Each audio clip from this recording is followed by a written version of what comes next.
В российской глубинке разбился очередной российский самолет. Санкции работают и не только. Зеленский встревожен из-за Китая, но не сильно радуется и российский диктатор Путин. Обо всем этом и не только будем говорить прямо сейчас. Зовут меня Ирина Узлова, и со мной, друзья, традиционно, ежедневно Борис Тизенгаузен, политтехнолог. Борис, здравствуйте, рады вас видеть. Слава Украине! Витаю, героям слава! Ну вот так. Четвертый, значит, самолетик за 2 года Су-34 разбился в российской глубинке. Экипаж погиб. Истребитель-бомбардировщик Су-34 армии страны-агрессора разбился в горной местности Северной Осетии. Члены экипажа не выжили. Вечного полета не братья, скажем мы, цитируя файтер-бомбера, так сказать. Думаю, что он там тоже уже истерит. Будем сейчас обновлять и смотреть. Минобороны РФ сказала, что самолет упал в безлюдной местности. На земле разрушений нет, экипаж погиб. Конечно же, они говорят, что это техническая неисправность. О чем нам говорит тот факт, что это уже 4-й из-за, так сказать, технических неисправностей разбившийся Су-34? Насколько эти потери существенны и ощутимы для российской вражеской армии? И демонстрируют ли эти факты, что такие санкции, пусть медленно, точечно, но работают в динамике? Ну, во-первых, тут большой плюс, что экипаж отправился на концерт. То есть летчиков на такую машину учить долго. Ну, в общем-то, вот -2 потенциальных убийцы, которые могли потом запускать по Украине все, что они запускают сейчас. 4-й, я помню хорошо, почему-то мне запомнился в Ейске падение самолета, когда он с полными баками, там же рухнул на многоэтажку. Ну, то есть вот это карма, вообще просто его кристаллизация кармы, наверное. То есть вот он вылетел с аэродрома, наверняка хотел отбомбиться по Украине, но что-то пошло не так, и с полными баками он рухнул туда же, а там же живут семьи этих летчиков, там все как положено. То есть вот это я очень хорошо этот момент запомнил. Тогда я уже молчу погибли. не только про самолеты, про количество кабов, которые, как они называют это, нештатный сход боеприпаса. Количество кабов, которые просто вот так валятся на российские дома, деревни, населенные пункты. Поэтому все оно так и должно быть. Я бы не сказал, что тут вопрос в санкциях. Нет. Дело в том, что когда ты агрессивно воюешь, понятное дело, что и ускоряется ВПК, да, санкции работают, то есть какие-то детали приходится там заменители делать, но я уверен, что это самолет, который был произведен до войны, потому что сейчас Россия, ну, в принципе, мне кажется, уже в режиме санкций не способна новые. Где она двигатели будет брать-то вообще? Начнем с этого. Поэтому точно так же, как вот с этим их суперсамолетом, который недавно сожгли на аэродроме, Су-57, который должен был, там историю его почитать, когда он должен был сдать, когда его Минобороны его получить должно было, в каком количестве, сначала 76, потом уменьшили до 55, потом уменьшили до 12, в итоге осталось там 6 моделей, сроки вообще сдвигаются. Индийская сторона в самый, наверное, драматичный момент для россиян выходит из этого контракта, у них там было треть финансирования. Почему выходит? Потому что индийская сторона сказала, что россияне вообще не... То есть вот те параметры, которые по этому самолету были заявлены, они не соответствуют действительности. Это никакой не самолет 5-го поколения, поэтому до свидания, мы уходим. И россияне там как-то сами уже доделывали, переделывали. Но чисто информационно, психологически и репутационно это колоссальный удар по России, потому что, по большому счету, еще не взлетевшие даже самолеты были уничтожены дроном. Ну, там, если цену брать, то это вообще... Кстати, индийской стороне россияне по 100 миллионов хотели их продавать, хотя цена его там до 35 миллионов. Ну, это, представьте, сумасшедшие деньги. Вот дрон, который туда, 3 дрона, которые туда долетели, они нанесли физический урон, но больше они сделали больно Путину и военной верхушке. Это вот правда.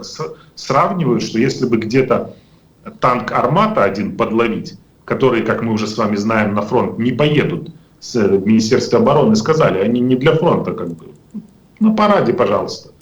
Вот если еще танк «Армата» где-то сгорит под камеру, вот это будет прекрасно. Потому что единственный авианосец российский, как он там, адмирал Кузнецов, по-моему, который, Россия там решила претендовать на статус авианесущей державы. И вот этот единственный авианосец, который в Сирии там стал посмешищем просто, с него там потерял 2 самолета, потом его загнали, был на нем пожар, потом плавучий док утонул, который его ремонтировал. И вот сейчас, недавно, снимки появились, что этот авианосец до сих пор стоит, заброшенный. То есть в этом вся Россия. Решили, кстати, двигатели, они больше производить авианосцы не могут, потому что двигатели все крупные делали в Украине. Россия так и не смогла ничего подобного воспроизвести и благополучно развалила наследие, которое ей от Советского Союза досталось. В общем, извините, что я от самолетов к авианосцам, но просто это очень характерные моменты. Это очень показательно, потому что, в принципе, Путин и его режим, они ничего создать не могут, они могут все только разрушить. Даже то наследие, которым они так гордятся, и во времена которые они хотят так сильно вернуться. Они, в принципе, в них и живут, в своей парадигме сознания, но техника-то не может, и технологии стоят на месте, и сохраняться в том же виде, они ничего уже обновить не могут. Кстати, файтер-бомбер, о котором я упоминала, их истерика, летчик в отставке Илья Туманов, как будто бы под этим ником скрывается, даже не стал Борис ничего особо комментировать. Он сообщил о факте произошедшего, о том, что при перебазировании потерпел катастрофу Су-34, экипаж погиб, земля небом, написал он и 3 точки, мы скажем, земля стекловатой. А вот такая, знаете, он раньше истерил, говорил, как так можно, почему не проверяют вовремя надлежащее техническое состояние, почему никак не защищают, когда прилетает по их аэродромам, вы упомянули Су-57, он говорит, почему не защищают, надо же найти деньги, выделить, а не красть, и можно такую защиту устроить на каждый аэродром. А здесь уже просто написал земля небом. Это означает, что и они уже, в принципе, понимают неизбежность происходящего и то, что поменять ничего Путин, по сути, не может. Он только, как говорит Юсов, представитель ГУРМО, в бешенстве из-за сушки 57-й, а, в принципе, в бешенстве, но при этом и в бездействии. Поменять не может. Не может поменять, хотя делает вид, что контролирует ситуацию. Дело в том, что те же российские паблики, которые мы мониторим, в том числе написали, что сбивали на аэродроме в Ахтубинске, пытались сбить, точнее, дроны из стрелкового оружия. Представьте себе, новейшие российские разработки, самолеты базируются, стоят там под открытым небом. Не только эти Су-57, но там еще достаточное количество техники, там еще и много всего интересного, а сбивают из стрелкового оружия. И хорошо. Тот факт, что россияне там рассказывают, у нас на хранении там несколько сотен систем ПВО. Где они? Они знаете, что делают сейчас? Про Крым свой расскажу. Они из Крыма перебрасывают в Белгород системы ПВО, потому что разрешили бить по 80 российской территории. То есть Путин показывает, вот мне тут важнее, кто для него первый сорт, кто второй. Он называл, это я почему про авианосец вспомнил, наверное, потому что Путин-то называл Крым непотопляемым авианосцем. Вот история непотопляемого авианосца. То есть Путин волшебник наоборот. Это такая фея наоборот. Фея там прикасается цветочек, а Путин наоборот сами знаете что. В то, что за ним в чемодане. Чемоданчика. Вот, и я так подумал, что тем, что из чемоданчика, он, собственно говоря, и работает. Да, то есть вот что происходит. Производить не могут современное оружие. Все, на этом точка. Под санкциями. Единично. То есть ракеты клепать могут. Но благодаря тому, что в обход возят платы, чипы, системы навигации и так далее. Китай помогает в этом плане сильно. А вот сложную технику самолета, они же сдачу самолетов гражданской авиации опять сдвинули. Вот этот сухой сотка, этот джет, они его опять сдвигают сдачу. То есть там Путин сказал, сотни самолетов надо, сделали 2 и сдвинули сроки еще непонятно куда. В общем, производить не могут, представляете? А сейчас, то есть это не к тому, что они там не развивали ничего, сидели 20 с лишним лет на нефтедолларах и нормально себя чувствовали. К тому, что в рамках глобализации вообще замкнутого цикла технологию сложного оружия создать у себя, ну, практически невозможно. То есть все детали производить. Чего-то будет не хватать. Редкоземельных металлов, еще каких-то компонентов, плат и так далее. Зачем самому в науку фундаментальную там, вкладывать сумасшедшие деньги, потом двигать производство микрочипов, если вот уже Тайвань уже все, 80% мира покрывает, там купить, где-то кто-то еще покрывает, там, ильменит там, ну и так далее. То есть они не физически это не смогут сделать, производить сложное оружие у себя. Я уже молчу про компоненты, такие как двигатели для кораблей, для самолетов. Ну, поэтому вот в какой ситуации находится Путин. Но, к сожалению, у него есть запас в другой компоненте войны, в живой силе. И есть запас в финансах, которыми он эту живую биомассу, силу стимулирует. Вот это, к сожалению, так. И плюс у него есть еще один. Это то, что постепенно принимают его правила игры. Ну, то есть наши союзники, и Европа в том числе, некоторые страны, принимают его правила игры, что, мол, давайте-ка мы тут и на мои потребности посмотрим, если хотите войну завершить. Но вот эта история, когда сняли запреты на удары, она очень вдохновила, я думаю, многих, остановили наступление на Харьковском направлении. Вот, я думаю, многих вдохновило то, что дальше, ну это фактически атакамсы, Storm Shadow уже по территории России должны бить. Да. Поэтому, конечно же, Путин перебрасывает части с Крыма там, потому что можно бить атакамсами. И мы с вами видели вчерашняя новость, 2 дивизиона С-300 и 1 С-400 в Крыму. Там вообще остались системы ПВО или нет? Остались, конечно, но уже сильно наши доблестные вооруженные силы проредили их там.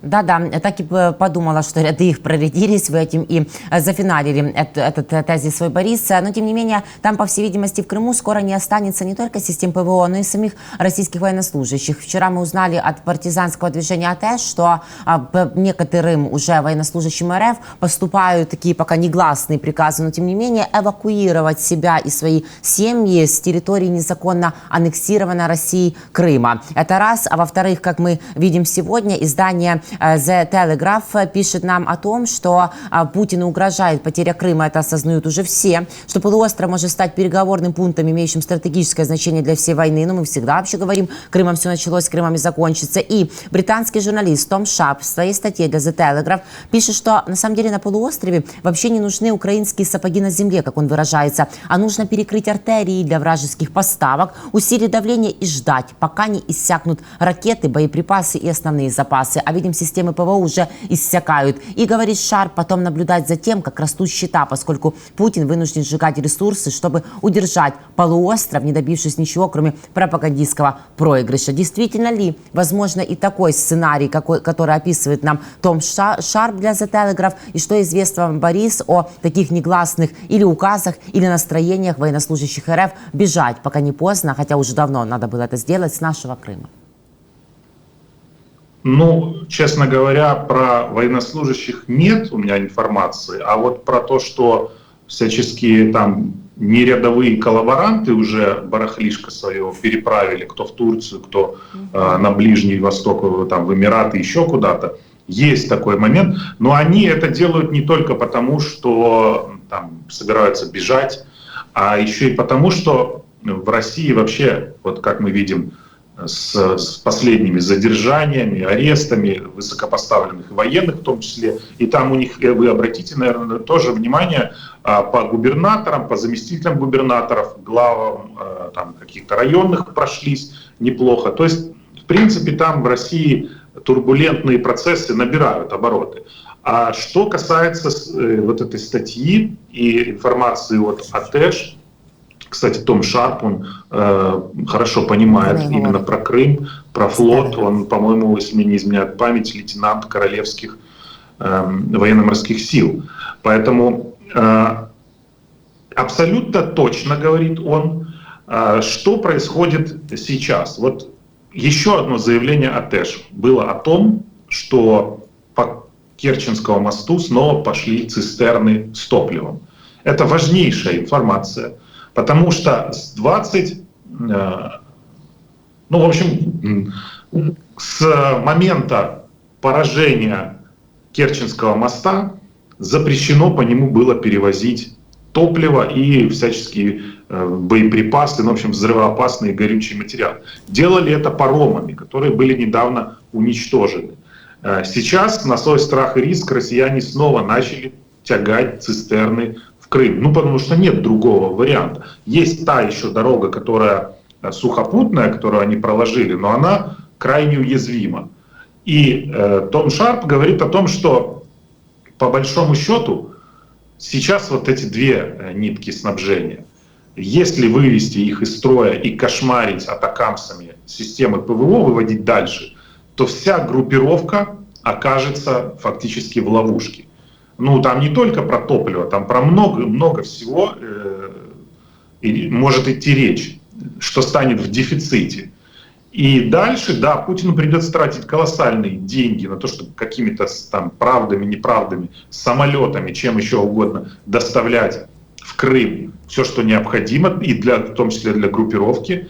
А кораблями он это делать не может. Корабли сейчас заперты в Азовском море и периодически туда прилетают. То есть ситуация крайне сложная, и многие уже это начали понимать. Для Крыма складывается. Ну, это хорошо, конечно, но как Путин будет дальше выходить? Самолеты, вот если сейчас такими темпами будут уничтожаться системы ПВО, а он еще их будет забирать оттуда, забирает, потому что понимает, что рано или поздно уничтожены будут там, поэтому давайте вывозите туда уже, на территорию России. И когда Крым останется без ПВО, без ГЛАС, без РЛС, то группировка российская просто как на ладони будет. И тогда высадка десанта или какая-то другая ситуация, то, ну, в принципе, она и заперта там окажется. Не нужно будет, если мы про десант говорим, то тут я в эту историю не сильно верю, ну ладно. Ну, в общем, окажется в очень сложной ситуации. И придется тогда как-то решать. То есть, по большому счету, Шарп пишет о том, что Крым станет такой картой козырной, не знаю, которой можно бить, в принципе, Путина и заставлять его идти на уступки, на которые бы он никогда не пошел. Вопрос в другом, что с самим Крымом тогда. Если Крым как рычаг давления, а сам-то Крым Путин отдавать не собирается. Но это может быть вторым этапом освобождения украинского нашего Крыма. Я думаю, что, ну, в общем, тут уже широкое поле для обсуждения, эти переговоры, которые могут стартовать в ближайшее время. Но наша задача наблюдать пока за ними. Могут ли стартовать переговоры, в каком формате, в каком временном промежутке? Зеленский сегодня, президент Украины, в Германии находится, и накануне этого визита Der Spiegel выходит с публикацией, в которой пишет о том, что отказ Китая от участия в саммите мира стал горьким разочарованием для президента Украины Владимира Зеленского. И то же самое можно сказать о немецком правительстве, которое пыталось также убедить Поднебесную посетить встречу по нашей формуле мира, по трем шагам из нашей формулы мира, скажем так, выбранных основополагающими для этого саммита в Швейцарии 15-16 июня. Но Поднебесная заняла свою позицию и говорит в свою очередь о том, что надо проводить настоящую мирную конференцию, говорит нам известный глава МИД КНР Ван И в ходе совещания министров иностранных дел государств-членов БРИКС в Нижнем Новгороде. Вот так Китай показывает, что он, возможно, конечно, не прямо выбирает Россию, но тем не менее он там и заявляет о том, что на мирном саммите должны будут на равноправной основе принимать участие Москва и Киев, отметил китайский дипломат. Вот так. Опять продолжает называть нашу войну кризисом, который затягивается. Китай выступает за своевременный созыв настоящей мирной конференции, одобренной и российской, и украинской сторонами. Но мы понимаем, что шаг и конференция в Швейцарии – это только первая ступенька, первый этап к последующим переговорам, где, возможно, будет даже и Россия. Но сейчас это не представляется собой возможным, поскольку они продолжают свое наступление, обстрелы наших мирных городов, как можно говорить с террористами, которые войну только хотят масштабировать. В то же время, насколько, Борис, как оцениваете вы, это действительно горькое разочарование или не надо прям так, как Der Spiegel, вдаваться в такие краски и огорчаться? И насколько, на самом деле, и Путин не выигрывает ничего от того, что Китай в Швейцарии не появится? Ну, мы видим, что визит Си Цзиньпина, его вояж, собственно, не увенчался успехом. Вояж накануне, когда он посещал Европу в том числе, не увенчался успехом. Мы видим, что, в принципе, Путин тоже не готов, не готов к переговорам. То есть он готов на чисто российских условиях, но не на Киев, он там уже понаговорил, никаких союзов, не только там НАТО, а вообще никаких союзов Украина не должна, ну и так далее. Да, это первый шаг. Что касается Китая, то дипломатически это большое огорчение, действительно. Но если говорить не дипломатическим языком, а Путин бы не мог столько воевать без Китая. Китай — это основной локомотив для России, поставщик товаров двойного назначения. Китай — это спаситель российской экономики. Поэтому вот я бы не сильно огорчался, если уж, как говорится, на то пошло, то необходимо и эту сторону Китая подсвечивать. Понятно, что это нельзя делать это дипломатом, да, то есть дипломатам как это язык дан для того, чтобы не говорить прямо, да, но на уровне экспертном, то есть вот так, нужно постоянно подчеркивать эту роль Китая. Китай репутационно очень боится, и заявление китайской стороны постоянно: Китай не является ни одной из сторон, Китай против введения односторонних санкций, против санкционной политики. Нет, так не пойдет. Пока поставки необходимых компонентов для ракет, тут, кстати, еще вопрос к тем, кто их производит, к западным компаниям, а может быть и в Китай перестанем их продавать? Это я так, риторически, не перестанут, скорее всего. Поэтому нужно поднимать дискуссию на уровень, что продажа в Китай равносильно фактически продаже Путину, что это оттуда пойдет к Путину. Все это касается и запчастей для авиа, и необходимой электроники, и станков, которые Китай вообще аж бегом поставляет в Россию.